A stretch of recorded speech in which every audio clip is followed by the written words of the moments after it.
Okay, so we got another fun one here.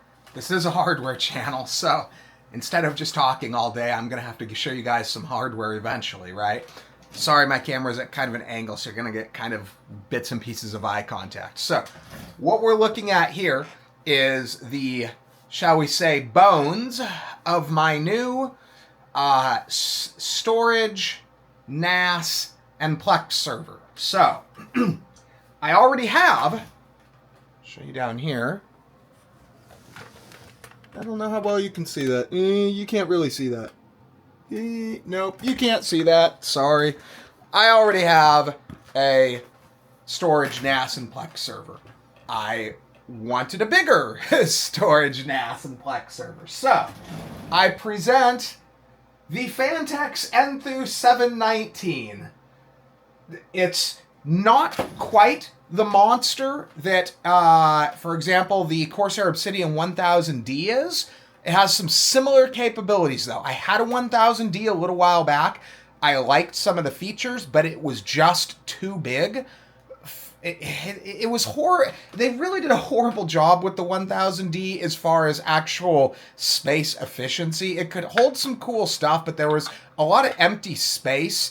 I wish they had offered a version of it with the same features, but not oriented toward custom loop cooling. It would have been kind of cool to have the dual case or the dual system setup capability, because they could have done it. It didn't need to be as big as it was if you weren't doing all the custom loop stuff. So this, I have not decided yet, but this has the ability to host a mini ITX and a full ATX. However, the problem is that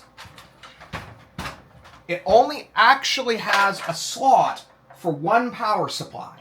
And in order to have the dual system setup, you were supposed to use a very specific power supply that Phanteks offered. Now, I guess in theory, I could get a power supply splitter that I could do that. I'm going to look on Amazon, maybe not. I didn't even think about that until literally just now. But actually, what I was planning on doing, because I'd like two separate systems. So, does it have, I don't know if it even has, does it have two of them? Let's see, does it have two power buttons? No, it doesn't. I think it might not have two power buttons. You're supposed to have two power buttons to do this. Let's see here. But the thing you can do is you can always rig the reset button as a secondary power button if you need to. I've done that on other cases, but so what I'm leaning towards doing with this is putting the primary power supply in here, and then somewhere on the inside here, depending on how I configure the hard drives, I'm thinking maybe right here, kind of facing, maybe facing upwards or something. I don't know. I don't know yet how I'm going to do it, but I'm thinking maybe custom mounting a secondary power supply somewhere inside the case, because it's big enough. And then using that to power the ITX. I haven't decided, though.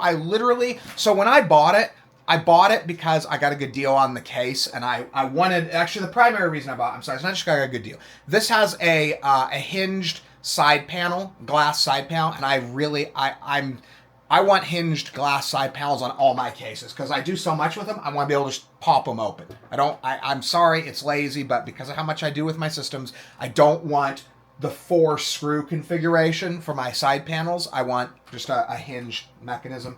And then I realized it could host two systems. But then I found out, originally I thought it had space for two power supplies, but then I found out it has that specialty split power supply thing with one unit. And so I kind of had decided against it, but I have an unlimited supply of free i7 6700 board chip and RAM combos, and I feel like if I had one of those in there, every so often I'd find a use for it.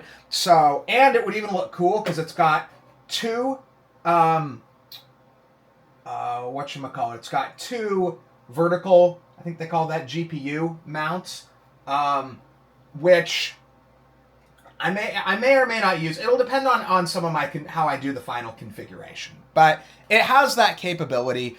So I'm thinking maybe, since I have the parts, jerry-rigging something and just having, because it doesn't even need to be pretty. It's going to be a build that doesn't really get seen a lot. It's going to be kind of buried under my desk. So as far as specs are concerned, this is going to be, and I already have a lot of the parts. Most of the primary parts I already have in another system. I'm just expanding.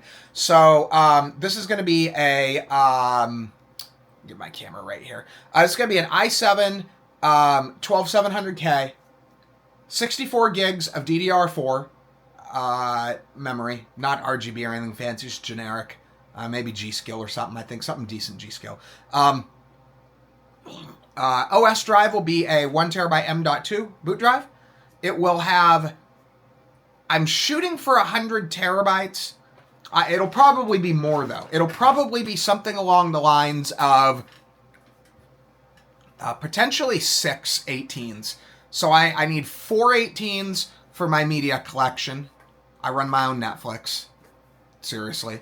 So I need 4 18s for my media collection, and then I need 118 for my games collection, and I feel like I want to move towards a 18 for all my standard data storage needs as well, because I have all my regular data, my everything from documents, my wallpaper images collection, my